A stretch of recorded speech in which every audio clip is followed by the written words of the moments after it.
Pensée de la nuit. Catherine de Huec écrit dans la préface au psaume d'un pêcheur d'Eddie Doherty: « C'était un reporter célèbre, mais je ne le savais pas quand il entra dans la boutique qui nous servait de bibliothèque à Harlem. Je découvris qu'il était le reporter le mieux payé d'Amérique. Il faisait partie du personnel de Liberty. Il avait écrit pour Hollywood. Il avait été correspondant de guerre en Angleterre et plus tard, il avait écrit pour le Chicago Sun. J'appris également qu'il connaissait tous les gens d'importance et beaucoup d'autres, apparemment sans importance, mais qui, à la vérité, en avaient beaucoup. Oui, c'était un homme très intéressant.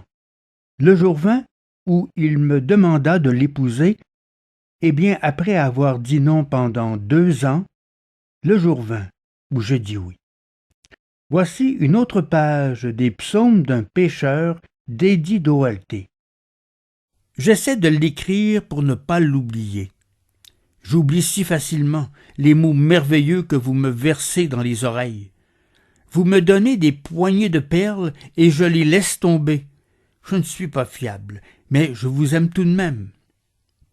Je marchais à travers des fougères à la hauteur de mon cou, me frayant un chemin dans l'espoir de trouver un champignon au chapeau rouge. Je ne m'intéressais pas à la cueillette des champignons hier, c'était des merises que je cherchais.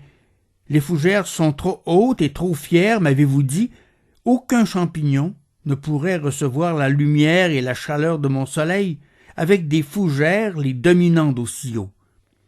Pas plus que mes enfants ne peuvent recevoir ma lumière et ma chaleur des prédicateurs et des écrivains qui deviennent trop grands pour eux. Ces fougères vivent pour leur propre gloire. Elles pensent que j'ai fait le monde pour les fougères. Cependant, les champignons ont besoin des fougères. Ou bien ils ont besoin des sarments de mûres ou des petits pins ou des sumacs qui poussent près des bosquets de peupliers. Ils doivent avoir quelque chose pour les abriter du soleil.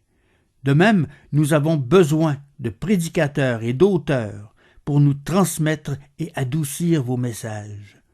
Seul quelqu'un comme Moïse pouvait écouter face à face.